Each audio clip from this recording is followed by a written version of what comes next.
We say that since the planet can't sustain 10 billion people with the kind of resource depletion that we in the West demand, how do we answer that philosophically? Are you going to answer it philosophically? Well, can I just point out that Malthus, an economist about 200 years ago, talked the same thing about increase in population and the lack of resources. I think the more population we have, the more economic activity takes place, more resources are available. Yeah, but water is a finite resource. I think we have. I think if I may chip in, education and health have a tendency to reduce the birth rate. People have fewer children if they're confident about the future, and that's been well recognised over and over again. The fluoride story is only one of the mineral contaminants in water. In Bangladesh, they have the misfortune of having a lot of arsenic in water, which is causing great ill health. But my question concerns the calcium, the hardness of the water. There was some evidence that people in soft water areas have more coronary heart disease than people in hard water areas. And somebody mentioned the benefits or otherwise of additives to the water.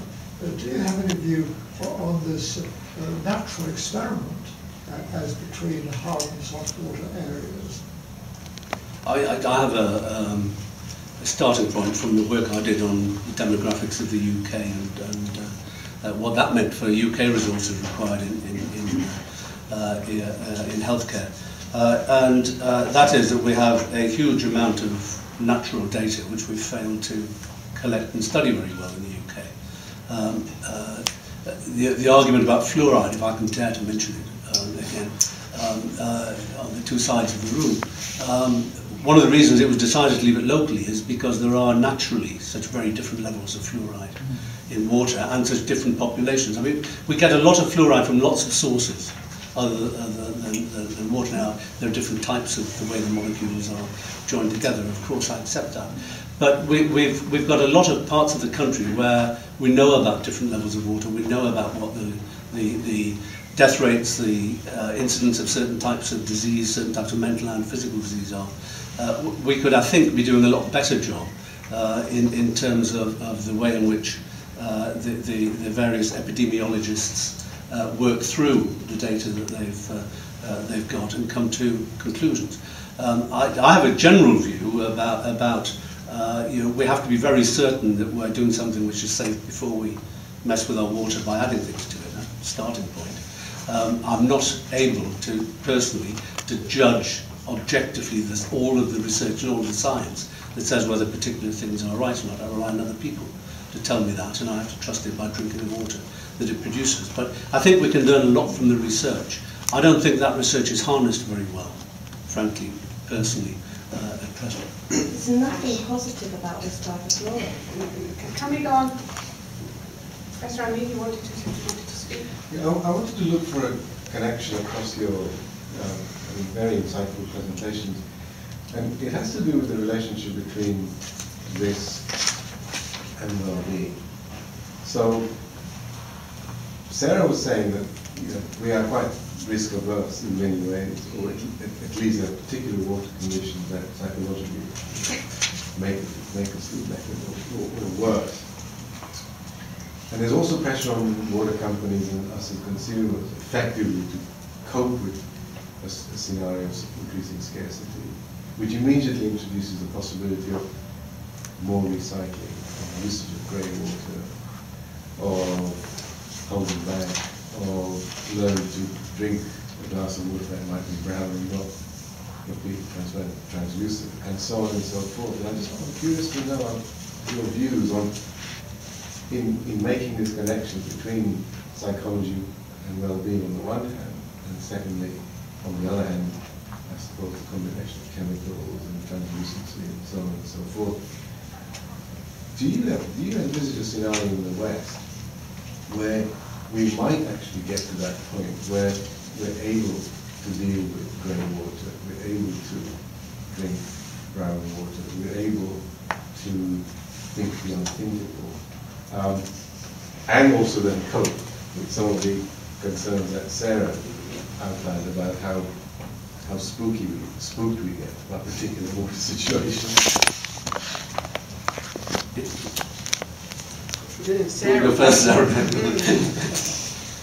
Well, I'm glad you raised that point because the same thought was going through my mind. It is very interesting, isn't it, that this kind of meeting and the discussion that we're having, although it might feel a bit cantankerous sometimes, it is actually exactly, I think, the kind of discussion that we do periodically have to have. We may not be able to all agree, and it may be that one camp or the other may not always win out, but there are some risks which are quite imponderable still. We don't perhaps have absolutely all the science answers. And you're making the point that sometimes the science isn't as well presented as it might be and as accessible to people as it might be. So I think we are uncovering a broader question around water, which is really about the way that society manages risk and discusses it in a social way. Not purely through experts exchanging, but in a wider society. And perhaps that is actually ultimately better to come back to Ash's point for our well-being generally, that we're able to do that, even if it's sometimes difficult and not always easy to find a sort of a ready compromise and consensus decision. I don't know. And there's no sign of it at present that people will accept those things. In fact, quite the opposite. I mean, when the Consumer Council for Water do research, and we do research ourselves, discoloured water is one of the things people dislike most. And when we ask them, are you prepared to pay more for your water? Very often it can be linked with yes if it's never discoloured, because that's regarded as unacceptable. One, it's regarded as unacceptable. And two, there's a deep-seated distrust, which I suspect has got much worse about the attitude towards authority in general, about whether you can trust people who tell you the water is safe. Now, in terms of discoloured water, you know, everything I've ever seen says that much of the sort of your top class in the water anyway is totally safe. I mean, it tends to be temporary things, and they're not things which would cause damage as far as we know. Now, I can't sit here and say in 25 years' time, in 50 years' time, we won't be in a state of human knowledge that says actually some bits are unsafe, but we just didn't know at the time. You know, knowledge is developing all the while about that. And it's one of the reasons why I'm very happy that we've established in the UK authorities to say, you know, these people their job is to assess all the evidence that exists and decide whether the risks and the benefits work out or not. And you know, somebody's got to do that for us in terms of everything we do, because if we didn't treat the water in the ways that we do treat it, it would be unsafe. So we are having to treat water, whether people like it or not, to get it into a situation where it's safe and regarded as risk-free. And the knowledge which does that. If you go on the Drinking Water Inspectorate website, you will see for Northumbria Water, for Severn Trent, for all the companies, all the analysis of the results of the tests that were done to show how many failures there were and in what sort of category they were. And they are very small, and they've been going down year in and year out.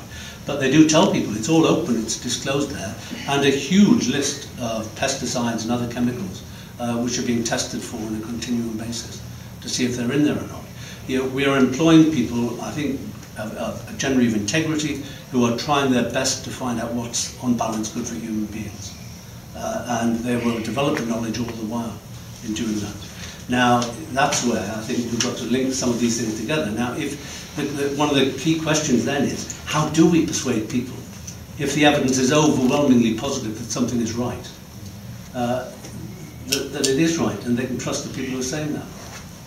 No, just I mean, public perception is an absolutely key issue here, because we can try and get the science right as we know. But I mean, this Ash mentioned doing the unthinkable, which I presume relates to water recycling or something along those lines. There's a case in San Diego where they were running out of water, and a reuse scheme, where potable reuse scheme was designed where they were going to take sewage effluent, treat it through a standard water treatment works, treat it through a bolt-on process, so the water was going to be of a higher quality than normal potable water. It was then going to be pumped into a reservoir where it would be mixed with reservoir water for 18 months, then treated again and put into supply. And the local press was covered with pictures of toilets with pipework going direct to the taps. Toilets to tap was the phrase.